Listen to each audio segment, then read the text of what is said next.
fourth quarter earnings reports. We had Walmart and Home Depot, who I would say, maybe they kind of kept some chips on the table, but definitely a bit more of a conservative approach so far to 2023 outlooks. And so I think we're going to look at that. We're going to talk about the trends that are driving, potentially some of this conservative nature. And as we take a kind of look back in our rearview mirror, thinking about who were the winners this holiday season, why did they win? And what has been interesting, and Ethan will, of course, share more insights with us, is we are seeing that store traffic has been a real key driver so far this earnings season of top line growth and where retailers are focused on, as well as store openings. So Ethan, thank you for joining, and I want to hand over to you to kick us off. Thanks, Deborah. It's always great to be here. As always, just want to start with a quick introduction for those who are new to Placer and what it is that fuels our perspective on the world. So we are a location data company. Very simplest way of putting it, people vote with their feet. We're showing you how they vote across the United States every single day to retail locations. We do that by observing a panel of over 30 million devices. Very critically, it is all de-identified aggregate data. So we are GDPR and CCPA compliant. We then analyze that data with machine learning and AI algorithms and present it in a wealth of different reports within our platform on everything from cross-visitation, void analysis, true trade areas, visits, and a whole lot more. If anyone is interested, we do have a free version of our premium product available at placer.ai. And I think with that, Deborah, we can dive into the fun stuff. Okay, I have a question. What is the difference between de-identified and anonymized? So de-identified means you remove it. Anonymized is like a state that is potentially impossible to get to. So I think it's to try and be as accurate as humanly possible in terms of what we're showing. I love it. All right. So here we are looking at holiday. What do you read into this data? So I think when we look back at the holiday season, I think there was two things that really stood out to us. One, and the mea culpa that we were wrong. So we expected visits to be above 21 and below 2019, and they were down on both for the most part. And so that was the first one that was kind of surprising. So that was a really important thing, and it kind of reinforced a few behavioral shifts. So one was, obviously inflation's impact. I also think there was fewer overall visits. So we had people who were going to fewer places, even if they were still going out to shop. So if in 2019, I was going to Target and then Walmart and then also going to Best Buy, this year I was just going to Target and then maybe completing the rest of my shopping online. So that was a really interesting kind of takeaway for us. The other one, I think the one that has much more long-term potential in terms of what it means, is the extension of the holiday season. So we knew it was coming, or we had a good sense it was coming already in October when we last spoke, that the shopping season was starting earlier. I think the fact that it lasted as long as it did also tells us a few really important things. So one, it's a long holiday season. It's October, November, December. It's a 3-month marathon. It's not a 4 to 6 week sprint. That is the first piece. The second piece that's also really important is what the extension means in terms of the tactics and the levers that retailers and product companies have to pull. So if I'm an October shopper, and I am one of those, it's not prices that are having the biggest impact on me. It's availability of product, and it's being ahead of it and being planned and prepared. Whereas this same could be for the end of the season, right? It's the returns, it's the ability, it's the I didn't get all the things on my list moment. So understanding who the shopper is that's driving the value at different stages is really, really important. And I think the last bit is the idea of smaller peaks, but more opportunities. So like more attempts at the plate, but the peaks of any one of those attempts are going to be lower. So Black Friday is still really significant. It's just not what it was in the past, right? I think it's going to be the same for lots of these days, but we're seeing more opportunities. And that I think is going to drive more creativity from brands in terms of the way they try to reach consumers and when they try to reach consumers. So I'm not sure if we can unpack, you talked about availability of product. That was not a problem this holiday season. Let's be crystal clear. There might have been too much product. And I don't know why, without calling out specific retailers, since I don't like to do that. But there were some retailers that, basically were very open publicly about having a lot of excess inventory. But you would go in store and nothing was on sale, but the consumers had heard that there was all this excess inventory. And then we saw them, kind of drop all that after, let's call it on 12/26. And then the other thing I'm going to push back to you on is, how are you thinking about, like, how are you aggregating holiday? Are you now looking at it instead of just November and December, October, November, and December? And I have one more question while I'm on a roll. How are you defining superstores? Okay, so with superstores, we're generally talking about, Target, Walmart, people that have that massive reach, and they kind of don't fit into any of the other buckets. In terms of the first point, I think it's important. I think if in 2021 product availability was fear-based, what we're seeing in terms of the continuation of the early shopping is that product available? It's the planned shopper, right? So it's the person who says, I want to have my stuff done. I don't think the discounting was the biggest driving force of why there was good visits in early October. And visits were ahead of where they were in 2019, even if they were slightly behind 21, I think likely because of that fear base. So you don't have that full spectrum, but you do have that value for that customer who wants to have their things planned and done early. In terms of looking at the overall holiday season, I think it's actually a really important question, and I don't have a great answer for you because everything's getting extended further. So even from silly things like Starbucks bringing the pumpkin spice latte earlier and earlier into August, or cutting all our point, or making it like twice as expensive to get a cup of coffee right now, which I'm like, that is not a good move in this environment, right? But there's like I said, not a company I've ever covered, so I'm very comfortable at being like very open here. But I think that as more of these periods become extended, they starting to wash into each other, where it's just this endless cycle. So I know that's a not great answer, but I think it maybe reflects the confusion that is more widespread of like, when does the holiday season really start? So I'm going to take the other side of that. And I think Elaine Long, who also jumped in and said, right, like Disney doing the holiday earlier, but right, we host our 10/10 shopping festival on October 10th. And it was very interesting, right? Because Amazon, in all their kindness, right, they let us lead with charity, and then they were right after us. If you remember, right, October, because there was so much excess inventory, I don't think I've ever seen it in my history of covering retail, there's all this experimentation, right? And that, I think, now that may have, like, the consumer might have been like, what is going on, right? Because there was a lot of, and that's why I want to unpack this a bit more, and I know we've already kind of moved along, but that's all right, is that there was, and so it goes back to, I wonder, is the biggest holiday lesson that consumers like consistency, right? They don't want to have all of this, kind of newness, and, they want to be able to, basically understand what's happening in terms of what does the kind of calendar look like? When is it going to kind of roll out, as opposed to all this experimentation, which is what I think October was. I mean, what if the answer is yes, but? Like, I think, I think it's an important distinction, and it's like, we were going to talk about this a little bit in terms of the inflation conversation too, but like, where does it make an impact? So I think you're right that most people want to have that stability.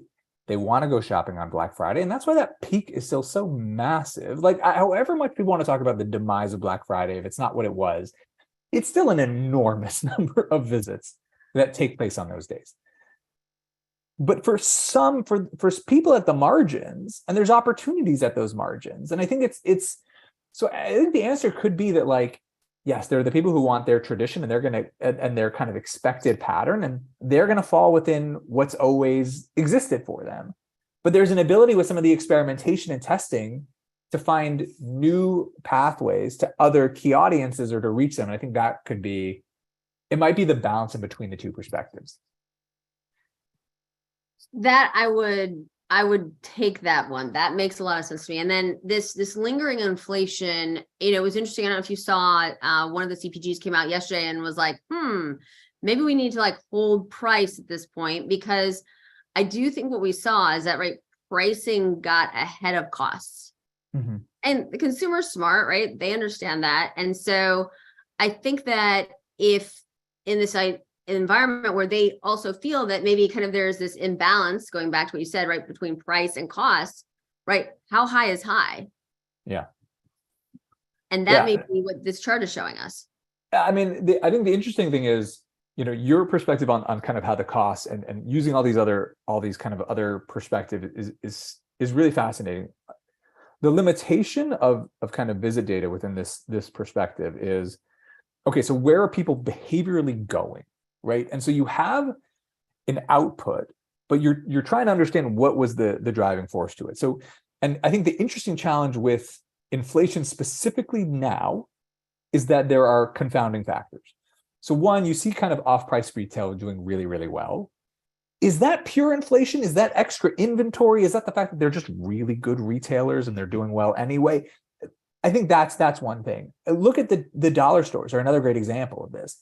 They had these rapid expansions across the country, obviously really effective retailers, well positioned for the current environment. I think what we are going to see over the next 6 to 9 months is a really fascinating question of kind of like almost we talked about like the pull forward of demand. We saw these huge peaks. Could they sustain? We're going to see a similar question of like, how did well-positioned retailers from a inflation perspective, how much visit share did they grab? Because if Dollar General, if people are going to Dollar General now and they were going somewhere else before, and then when things get a little bit cheaper, they go back, okay, it's interesting. If even a percentage of their visits stay in Dollar General, that's really fascinating because that speaks to a conversion of part of that customer spectrum that's now there for the longer term. Well, and it's very interesting. So I found some of the dialogue from the retailers as things were kind of opening, a lot of this chat around investment in-store tech. And it could be at POS, it could be in different, other areas of employee automation and whatnot. And I do think that it will be interesting to see, let's say mid 23, because I do feel, yes, we've had a change in shopping patterns. And I think a lot of it is based on inflation and product availability at, on the soft line, let's call it really on the soft line side more than hard lines, that I think a lot of the off-pricers are, kind of really benefiting from. But if you look at the dollars, right, the dollar stores, I do think that there is an improvement in overall fundamental operations. And, right, I mean, it's not like going to, let's just say a club store where, you can really be very intentional about what you're buying and how much you're spending, and to have even like enough left over for a treat for your dog, for your kids, for whomever, for yourself. And that I think I think that in some ways our values have changed quite a bit.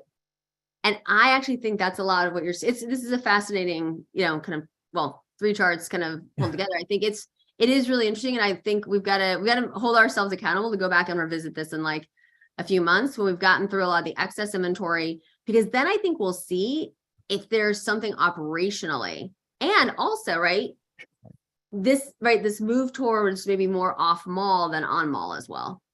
I mean, that's a great point, but I like the innovation point you made, and I think it really fits within the off-price environment, because I think one of the areas that's a challenge in the innovation perspective is like, okay, so what does it do now? Like, how is it actually helping you in the near term? Not just the exciting ideas that are going to have an impact 5, 6, 7, 10 years down the road. And I think off-price is one of these interesting areas where it feels almost like, for the consumer, not obviously on the supply side, but for the consumer, almost like not so tech evolved. Like, it's kind of a walk the store, find the thing you're looking for. It's not super simple. And that's almost, again, we created the treasure hunt concept, but it's in theory, that's not a convenient experience. It's just, there's a joy to that people find in something that's less technology inspired. I think the interesting place is, how does technology bring up the value for the consumer in these specific environments? I think that tells us a lot more about how innovation is going to impact retail in the coming years. So Q&A is like blowing up because I think we've hit on something, Ethan, here. So first, I want to thank Richard. Dollar Tree and Aldi are growing rapidly, very rapidly, and number of stores and sales. Aldi is phenomenal eating Kroger's lunch. And you see basically a more affluent consumer. Kind of Richard goes on, and Richard also said he shopped for like holiday gifts at Aldi. And so we're starting to see, and they have, I mean, they've been fairly open, they are, kind of locating, I mean, you would have this data and we can, once again, I've got our whole next call mapped out, right? But they are opening in more affluent areas, right? Than they have historically. And that is fascinating, right? And I look at it as almost, right, you can kind of run in, run out and stay on your budget. How do you think about Dollar Tree and Aldi? Because we hadn't even kind of gone into like the Aldi, Lidl, Trader Joe's direction. I think they're super fascinating, and also the way they're expanding. Like their visits per venue metrics are really strong. We just put out a blog post about this actually recently, and if you look at where they're expanding into, there's blue ocean there. So they have like, especially if you take a nationwide strategy of where they can go, they're not limited regionally. Like that's a really powerful perspective to bring to the mix. I love Richard's point about the Christmas shopping at the supermarket. Like I know you and I talked about this a little over a year ago of like the added pulls for like even like wholesale, the wholesalers, like the club stores, the Costco's, the BJ's of the world, of like you go in to accomplish something very specific, but I mean they have Hanes socks for like half the price. Okay, so you get that too. There is this element of like, if I've succeeded in getting you within my four walls, what else can I accomplish? Well, it's interesting because during the crisis, our local grocer, unfortunately for them, was under a renovation. And so my main grocer was Aldi. And I can tell you, and that was also, I mean, that was like my respite on Friday. I would go there for like 3 hours and I'm like, I know the product, right? I know everything. And so it was funny. When, everything opened back up, I had gotten, we as a family gotten so used to their products that we continue to shop there, right? Because it was a big change for us. But I was like, no, I want this specific item. I want that specific item, which can only be bought at Aldi. And so it's a very interesting concept. I think there's huge potential ahead, but living it personally, it's interesting. There is like a stickiness factor, right? Where there may not be, right? I mean, if you're shopping national brands, you can do that many places. That's why private label is so powerful. I mean, I've always been such a believer, and we continue to see growth there also, even in the, kind of more traditional grocers. All right, Joyce hit on something that I want to unpack here. And actually, we can go ahead to the next slide. Actually, it really kind of jives with that. So Joyce said, despite inflation and macro, it seems like consumer spend has been generally fairly resilient, i.e. seeing this in auto demand data, broader retail sales, food delivery orders, et cetera. Why do you think that is? And do you anticipate that consumer resilience extending into 23? I'm going to fling that over to you. I mean, I think there's a few things that are happening. Like, so one, and we'll dive into this deeper in a moment, but I think there's some costs that are going up, but there's some things that are going down. So I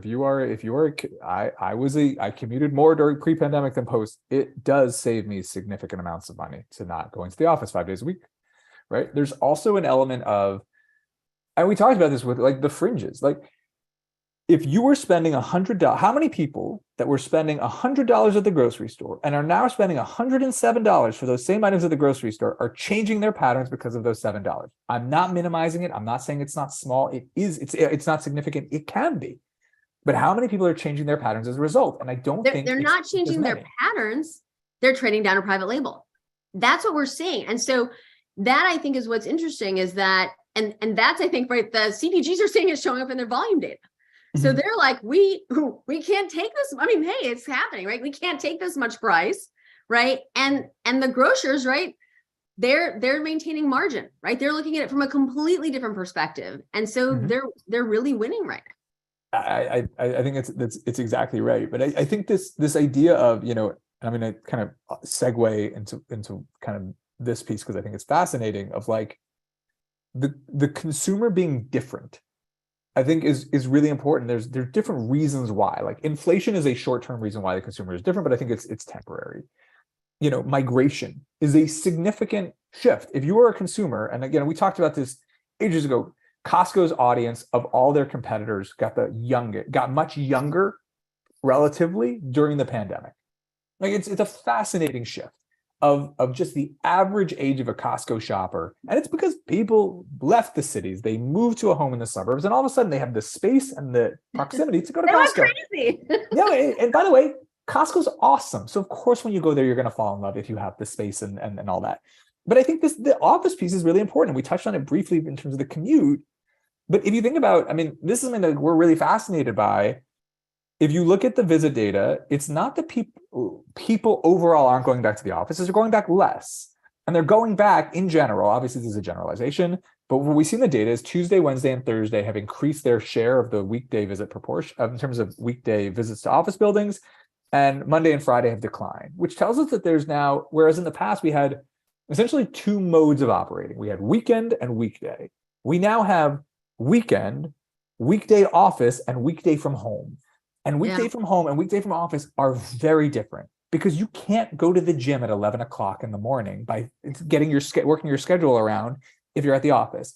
You're not going to go to the grocery store at 8 in the morning if you need to be in the office by 9. But if you just have to be back in front of your computer at home, it's a possibility now. And I think that shift is massive in terms of what it means for what I have time available to do in evenings and weekends, how I'm gonna shop, when I need to staff my store, how I need to staff it differently, the promotions I use. I think it unlocks a whole bunch of questions. We're hearing from grocers, which I love this. This is one of those things I need to like kind of pin, is that it's not about winning the weekend, it's about winning Monday and Tuesday. And I'm like, that just like gives me chills, because that is a complete, as somebody who studied the grocery industry for a very long time, that is and also the hours, right? Many of them have said, right, 2 to 4 is our busiest time, right? Because people are, right, maybe they're in between calls. You can still be on calls and be at the grocery store. They're buying what they're going to have for dinner that night.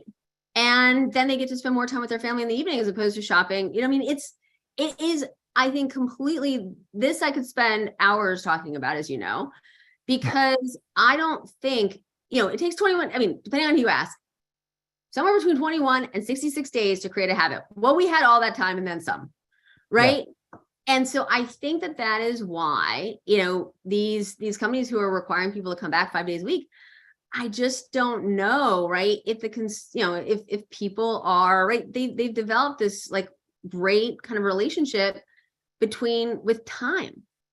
And I just think that, and I think that people have been incredibly productive. And so I do think that there are a lot of questions that we're getting, right, on this new consumer and this population migration, which I think is fascinating, which is what happens with, how do people think about office, right? How do they think about that space? I mean, we're seeing in Asia, right, many of these buildings are being converted to, kind of apartments and whatnot. So how does that change? I mean, I think you're dead on. We had a conversation with very senior person for the downtown organization for New Orleans. And he was saying that they're looking to give grants for how do you repurpose an office building. I think the idea of office buildings as placemaking, hey, this is a space you want to come to.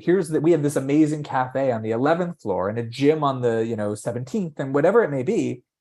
That's a fundamental shift in terms of how we view space. And this is something that I know you and I have been talking about this since the first conversation we ever had, of the blurring of the lines between these distinctions between office, residential, retail. And there's so many pressures that are making that trend pick up pace.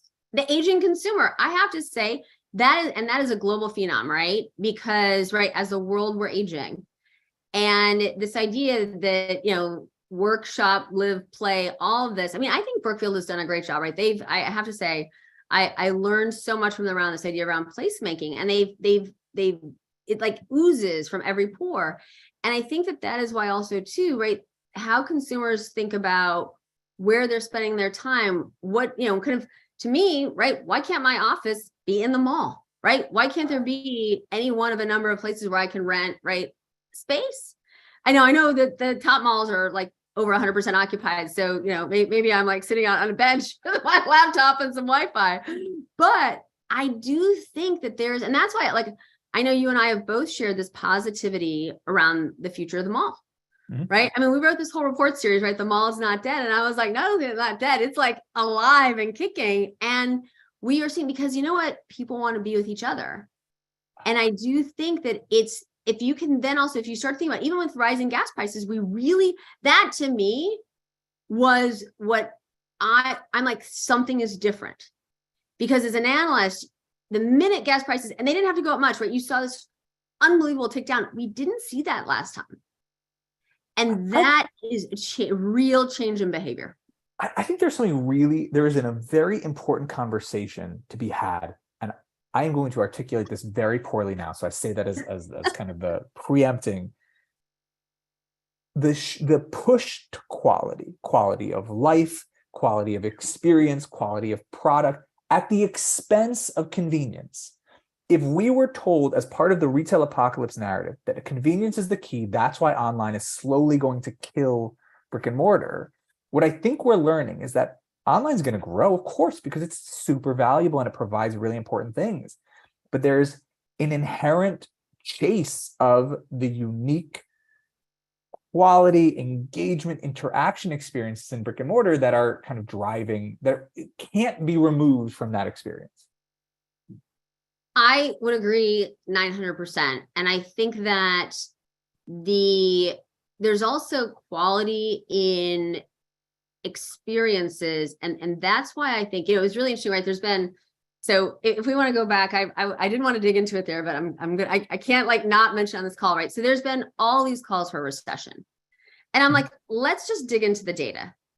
2% of US workers work in the tech sector. 36% work in services. And every store, I like told the team this last night, I was like, every store that's opened, I said, you should celebrate, because that's another, I mean, depending on if you're a big box, right? That's 600 to 1,000 jobs that have just been created. And so you start to think about, right, where people will maybe be working, but we have to also professionalize, right? The sales associate. We have to professionalize our, our server at a restaurant. And I think that because, first of all, that's why we're not going into recession, because you have 33 to 36% of the population who, right, we saw Home Depot, Walmart, right, on Tuesday, they're going to be paying people more, as and that is going to actually over time, it's brilliant, decrease their costs, because it's going to limit turnover.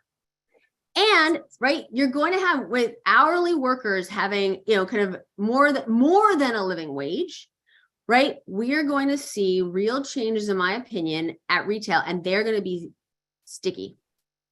I will piggyback on what you just said and say that we were speaking with someone at NRF in January, and they were like, what is the innovation that you're seeing that's exciting you?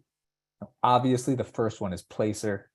But after that, it's Absolutely. the technologies that empower those frontline workers. I want to see technology that helps the person that's helping me find something do it more efficiently, give them the value of providing that experience. So understanding what's then my patterns afterwards, and then rewarding the employees that are able to create those positive experiences. I agree with you completely. I think that focus on the employee is what's going to make the retail experience better as well. I agree. And so this is where I know that we were like somehow, together in a prior life, because this is I could talk about store as a platform till tomorrow, because I believe, first of all, for retail media purposes, right? So, and it's not just if you're multi-brand, although that certainly works better, but even if you're mono-brand, right? If you can start to bring on some other startups or other services, right? This idea that, you can kind of get people to do more in your store. And there was, kind of work that we did in Asia, right? We had actually in a very high-end men's store, we had teeth whitening, right? We did, and we would actually do pack away for people's, right? When it was summer, we would hold their winter clothing, but starting to think differently about what does the store mean, and what do retailers have permission, right? If I'm going in and I trust them to do my teeth whitening, right? I'm now gone from a highly kind of, let's say, apparel discretionary over into like basically healthcare services. And that's a whole other thing about like the retailization of healthcare, which I don't think we're going to get to today, but I think that it is, and we're seeing MRIs open up in malls. Yeah. Right. I mean, think about what that means for retail, for consumers, because, right, I know a lot of people get a lot of anxiety going to the doctor, but if I can go to the retailer, which I love, right? I associate retail with joy. I'm telling you, we're going to have a healthier population. Retailers, malls are going to benefit. And this store is a platform idea. I think it's just getting started. I mean, I like obsess over this concept, and it's started, and I think it's what the crazy thing is, as you start unpacking it, it gets bigger and bigger. So you start off with kind of, the marketing value, experiences. You go to retail media networks, to the ability to try on, logistics, BOPUS, and it continues to roll. And you realize that store fleets are a growth channel for many brands. But then it's what you said. It's, if I have you in my four walls, and but I think you added something really important, like, I trust you, and I therefore give you permission to expose me to other things. So the example that we like to give it, and it's again, is it earth-shattering example? No. If you go to Warby Parker to go buy new glasses, and you see something in the corner of the website that says hats, the overwhelming majority of people we speak to are like, yeah, I'm never going to click on that, right? I go to Warby Parker for my glasses. I'm very focused on my online shopping. Like, that's the brilliance of online shopping.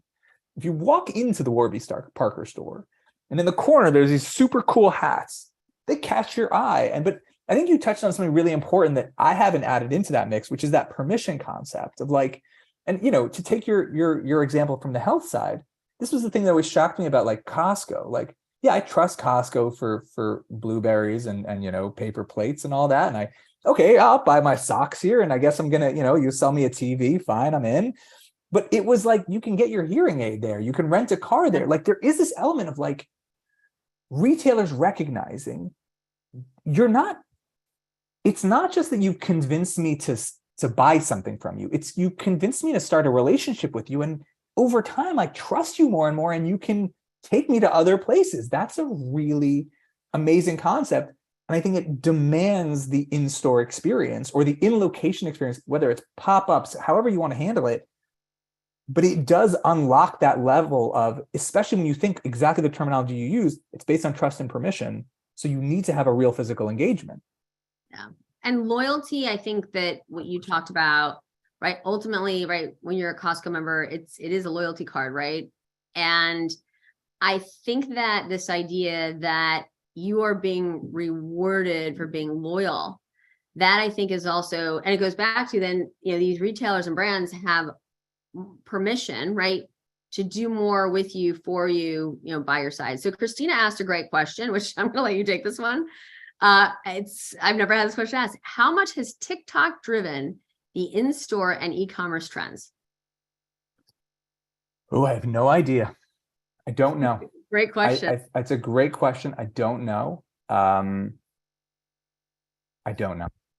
I think it builds brands, which is something that like the people who are within my frame of reference who are big on TikTok, I think are recognizing the brand building it does and the awareness that it can give.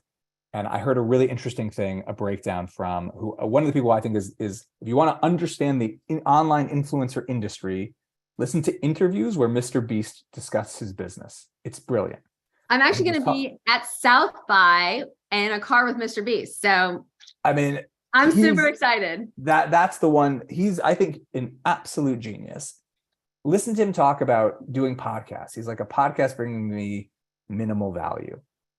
But everyone who's promoting a podcast cuts up that podcast. So it's a 30-second video for TikTok, for Facebook. He's like, so all of a sudden, when you bring together all of the impressions, I'm getting massive amounts of reach. So even if you just view it in that regard as a brand building mechanism, I think it's a massively critical piece of the puzzle. Yeah, no, I do too. All right, we have a few more questions that I don't want to neglect, but let's keep going, and we will get to these. So, retail media is by far, first of all, I love the idea of it, right? This idea that, hey, I remember in the early days, right, you used to talk about slotting fees. And I never understood, right, we have slotting fees in the store. Why don't we have them online? Right? This is just, right, physical to digital. And to me, right, that's the easiest way to kind of explain this. And so we had a great conversation recently with a large, let's say, non-food retailer. And I said, you could actually also give back by allowing a lot of these, kind of startups, emerging brands who are a bit more challenged right now because, right, the D2C, kind of getting the eyeballs is so expensive for them. Mm-hmm. And I said, if you could put them on your platform, right, you can take an affiliate fee, however you want to do it, but ultimately you could increase your eyeballs and then you could get paid for more. And what I think, actually, I'm going to give you this huge kind of halo, because many of us thought this was really limited to online. And what I've learned through you, Ethan, is how important this is offline as well. And maybe you can spend a few minutes unpacking that for us. Yeah, I mean, I think we've talked about it a lot, about what it means in the retail environment. I think the really fascinating thing that's happening now is it's expanding, right? So in the retail environment, it's essentially saying, hey, you have this space. This is something you've been doing before. This is a merchandising category management conversation that's been happening for a long time. But there are, first of all, it's not just the product companies within the store, it's others. And there's an ability to engage differently, to think differently about the way you segment audiences based on behavioral kind of data. There's a difference in the way you can you don't have to think in terms of regions. You can think in terms of, again, the simplest example, if I'm Impossible Foods or I want to promote vegan products, don't I want to be in areas where there's lots more vegans, right? So what if I over-index for where I find vegans in those locations, right? And those are the 500 stores I want to be in. And the cool thing is you have more companies on the advertising side who are getting involved in this. So companies like TerraBoost, Cooler Screens, who are all kind of fitting in within that framework. But I think what's really been interesting for us is how it's spreading, right? So it's spreading to, we think a lot about like stadiums. And I think honestly, the epiphany for me came from being in one over in the winter and realizing that it's still the same ads. It's still beer companies, truck companies, and, it's a little bit of insurance, whatever, that's what you're seeing. And then you're realizing that, hey, there's a really powerful audience here. They're not just here for the 3 hours of the game. They're here 3 hours before tailgating. They're here 3 hours after enjoying. And by the way, massive numbers. And this is one of the mind-blowing things we've looked at with our data in terms of the percentage of people who don't have a ticket, who are just going to the stadium area to take in the game and be part of the environment, even though they're never walking within the stadium. Or they had a ticket and they were having so much fun tailgating, right? That they decided not to go in. I mean, I think this idea around where you can apply this is truly exponential. Yeah, the conversation we were having with calling out that same conversation with the president of the Downtown New Orleans kind of association. They have Mardi Gras this week. He's like, anyway, if you have events happening in your city, it's not just the event. The event's huge. It's the before, it's the after, it's the things you can do to bring it on. It's the food pop-ups, it's the experiences. How are you taking advantage of these moments? I think what's really interesting is the ability to kind of segment and think differently. Like, one of the interesting things we looked at was like, where are there people who are influenced by celebrities, right? And we found that Flyers fans in Philadelphia, not so much. 76ers fans in the exact same area, pulling from the same trade area, very much. Isn't that an interesting thing to know if I want to reach that audience? Well, it also depends how you define a celebrity, right? Because, influencers, KOLs, right? That type of an influence, especially on a younger generation. And you have to know who's your demo, right? And how have they changed? And, are they aging? I mean, these are, you look at different sports, right? I mean, it's very different by sport and by team. And testing that thesis. One of the things we see a lot is people are very convinced that they know their demographic. And the honest truth is they're mostly right. Like, it's not like they're terribly wrong, but sometimes they're wrong in specific regions, or they're wrong about specific groups. 70 to 80. So I would agree 100%, but they're like 70 to 80% right. And this is the 80-20 rule. So if you're wrong on that 20, right, that can have huge implications if that 20 could be driving 80% of your business. But also, why not just be right 100% of the time? Exactly. This is, there is the pursuit of like full rightness that I think we can attempt to aim at. It's just, it's not going to be easy, but it's possible. All right, we got a great question from Tina.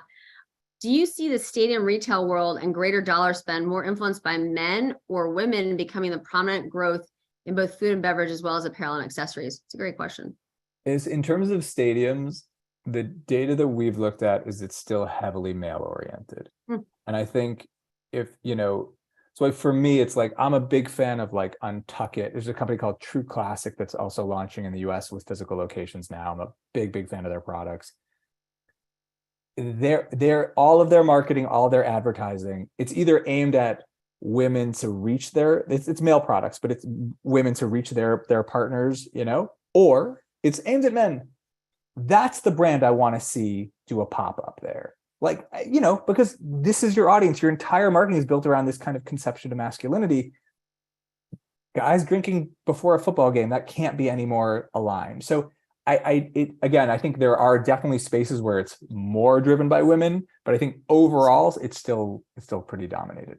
All right, we got a question from, actually, which ties perfectly to the slide, from Mark. RMNs are going to be serious dollars. Who are they taking these dollars from? What will be the unintended outcomes? And is there any CX watchouts? This is not coming from our data. This is coming from word of mouth. What I am hearing is, and by the way, as a marketer, it's something we were seeing for the past few years, at least in the tech environment. It's coming from paid social to a large extent. That those costs are going up. It's exponentially, actually. And so it's just more expensive. And so dollars are looking for cheaper avenues. That is, again, it's not data backed. That is a word of mouth kind of hearsay argument, but that's what I've been seeing. There are a few questions which I'll let you just kind of take one big swing at around how leveraged is the consumer. And, I was concerned, I love BNPL, but just does that have, because it's so easy, are people really thinking about kind of the debt that they're taking on there? And how, when you kind of think about, consumers' debt burden, and once again, how that segments by demo, what do you think the impact of that is for, let's just call it spring and summer of 23? The honest truth is I don't know. This is an area that you'll be better positioned to answer. What we have been really surprised by is that certain areas where you would expect to see more significant foot traffic changes because the consumer was leveraged, we're not seeing those changes to such an extreme extent. And I think you have wage growth. And if I can't say I've been into any service-oriented business in the past, including doctors, hospitals, et cetera, in the past 6 months, and been like, wow, they're so overstaffed. Right. And so I think that also, not only are the employers trying to do right by their employees. Nobody's perfect, but I think they are trying to do that because they want to limit turnover, because they know how difficult it is. And if somebody leaves, to get somebody in their place, not only are you going to have to train them, but they're invariably going to cost more. And so I think that there is this, and I think that there is a change in relationship between employer and employee. I think for the positive, I think it's more equal footing. Yeah, I agree with you. And I think it's making a better scenario for everyone. Oh, this is such a great conversation. This is a whole hour here. We need to do master classes with Ethan, seriously, because I also think that what's been very interesting on the dining side is how they're becoming brands beyond the restaurant that you're dining at, because they now have product, they have, they're becoming larger than life. And I find, going back to, these are things that if I had my sketchbook to draw, I would think that this would be interesting. Why are there not more QR codes? Why? I love that, wing sauce. Let me order that, These kinds of things, but we're starting to see that alive and well now. Yeah, I think what's really fascinating to me is that the levels of sophistication improvement in an area from an omni perspective, in an area where you would think would be harder. It is, let's be clear, omni within restaurants is harder because you can't eat your food online, right? So yes, you can order it, but there are limitations. One of these days, Ethan, we won't be able to eat our food online. Mark my words.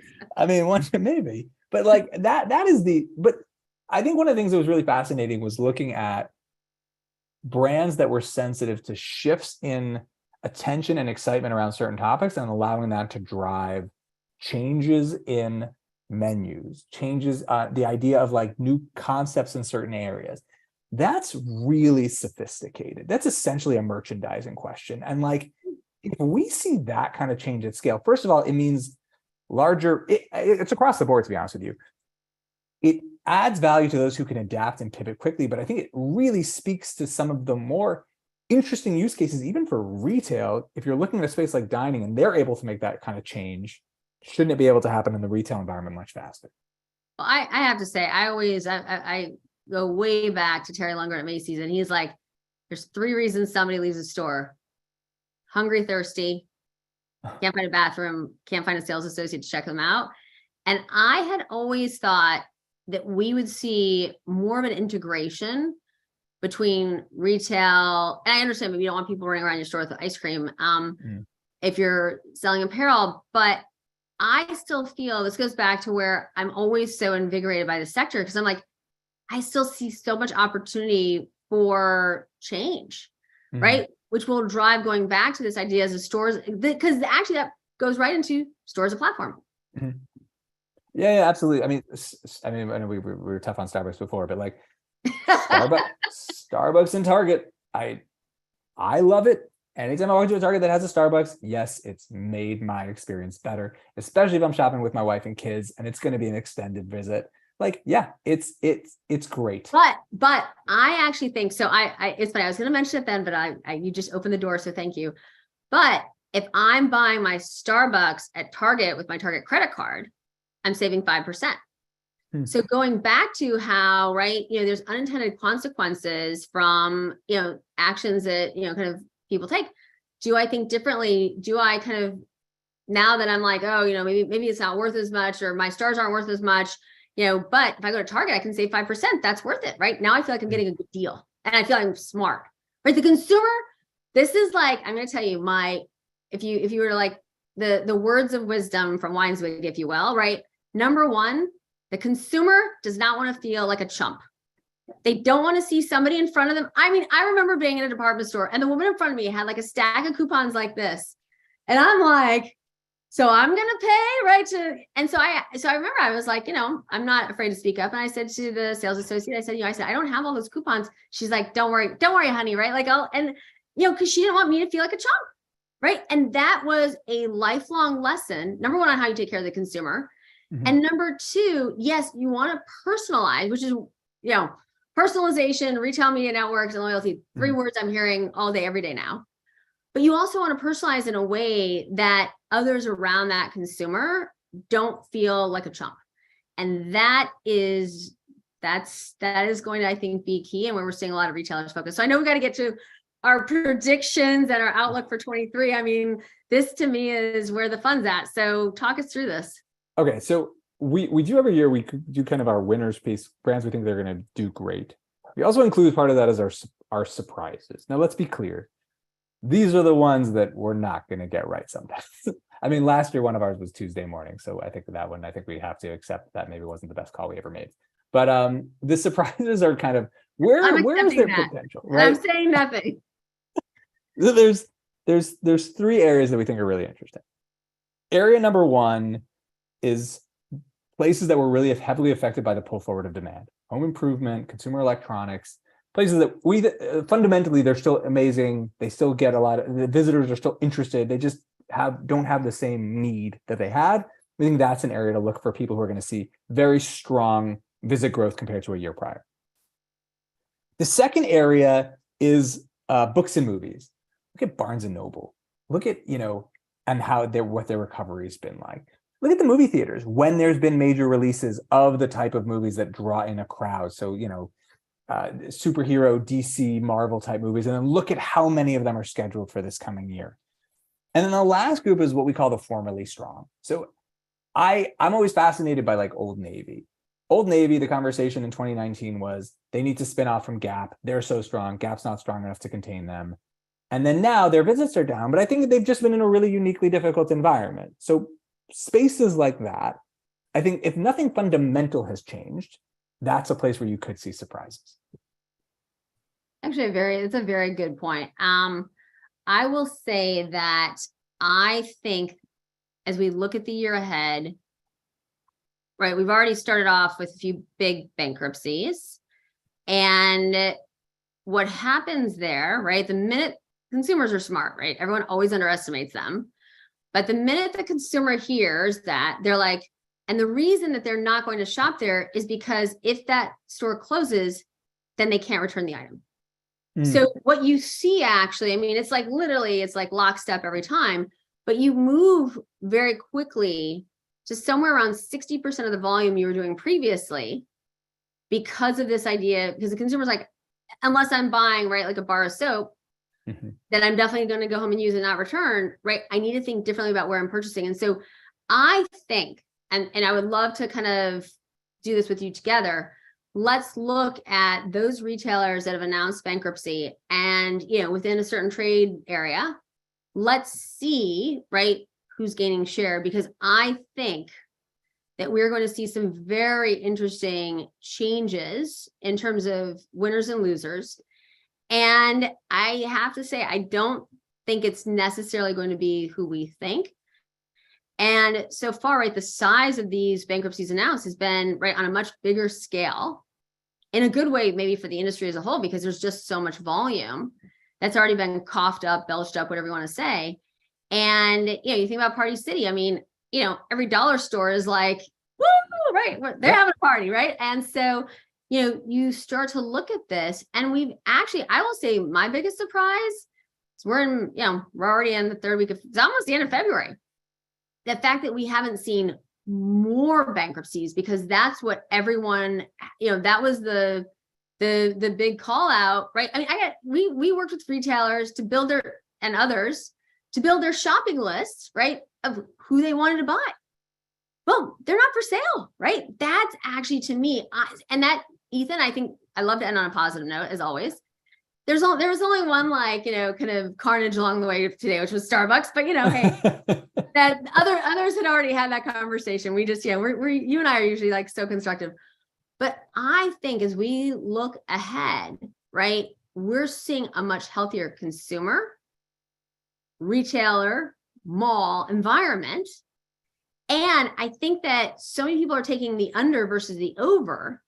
If you're an investor and you're still with us, because Ethan and I can talk for days, but I actually think this is a sector, and I've said it now for 6 months, this is a sector I would be long all day long. And if retail's doing well, the REITs are doing well. Yes, we are in a higher interest rate environment. And if you have a lot of, kind of debt that you're refinancing, well, that may be a tougher road ahead for you. Outside of that, looking at everything like ceteris paribus, the same, I think it's going to be a great year. And I think that those are going to be the surprise. We need to come out. We've got to have our 2023, right? Like our list. And we got to go wild, because I think that even some of those wild kind of predictions could come true this year. I agree with you. It's really hard for me to because I think some of it's so obvious. Like, I feel so good about so many retailers and so many segments within retail. And I think a lot of it is, we talked about the retailer is smart. The consumer is smart. Retailers are really smart too. And also so are the landlords there's some really smart decisions that were made years ago that are only paying off now. And I think you're seeing the benefits of those decisions. I do want to thank everyone in the Q&A chat who's dropped in comments about Starbucks, because I agree with you 100%. So thank you. And someone said, I just have to say, these are great. Thank you, audience. You're amazing. Tom Cruise should make a movie once a month to save movie theaters. I do agree with that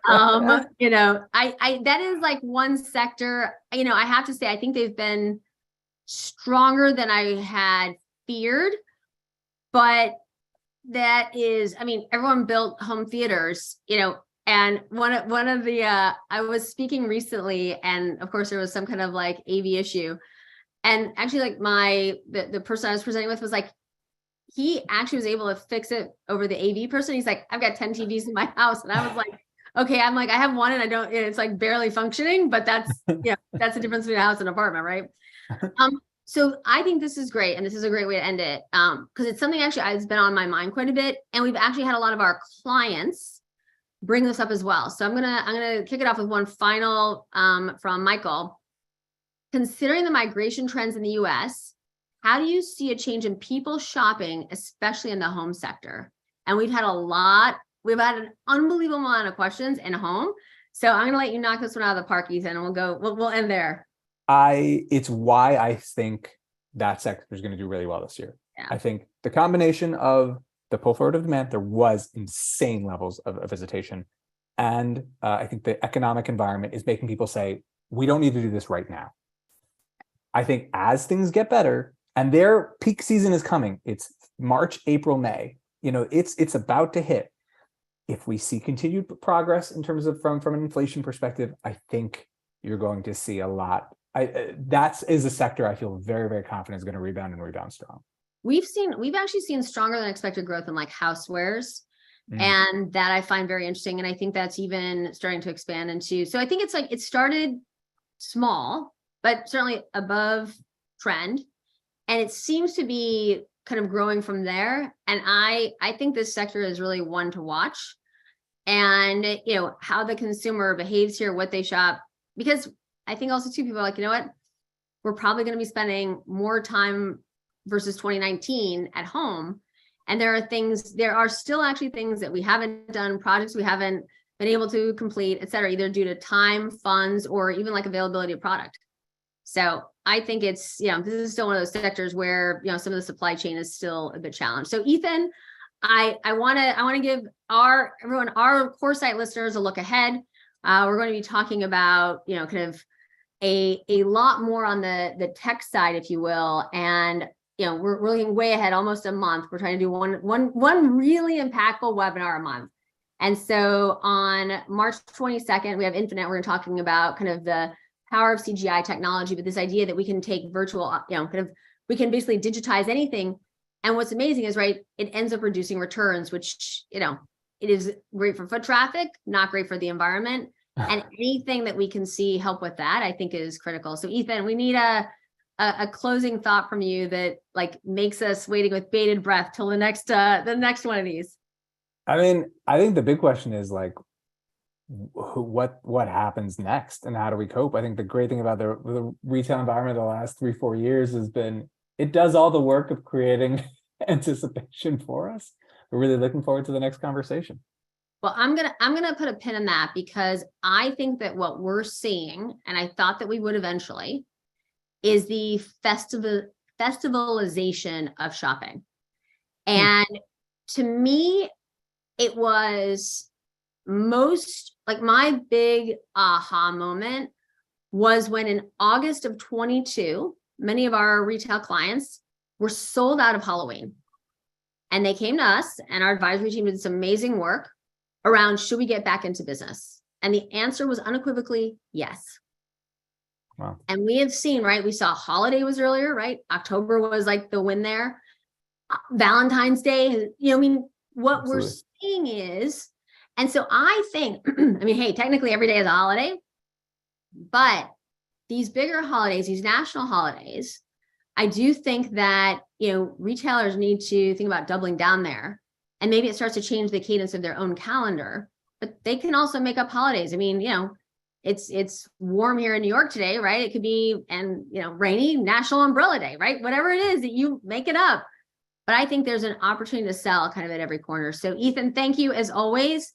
This was phenomenal. And I'm already like, I actually took pages and pages of notes. So I think that, maybe just to wrap things up for our audience, right? Because we talked about the, aspect of stadiums, which I think is a new idea that's just starting to brew. Who's there? How are they consuming? What do we have permission to offer them, right? So that's number one. Number two, you and I have talked about a lot about retail media networks, but we're still just scratching the surface. And that to me is a game changer for much, much beyond retail, right? And even those who are kind of, paying the toll, if you will, because their dollars are now getting it, kind of getting to the right eyeballs. And then I think lastly, this idea around personalization and loyalty, which really are kind of two sides of the same coin, but done in a way that doesn't make the consumers around them, let's say, feel like a chump. And I think that, and we all need a new coffee location near us. And I'll just leave it with that before I say anything I don't want to. But Ethan, thank you as always. Very informative. And we'll chat soon. Take care. Thanks, everyone. Take care. Bye-bye.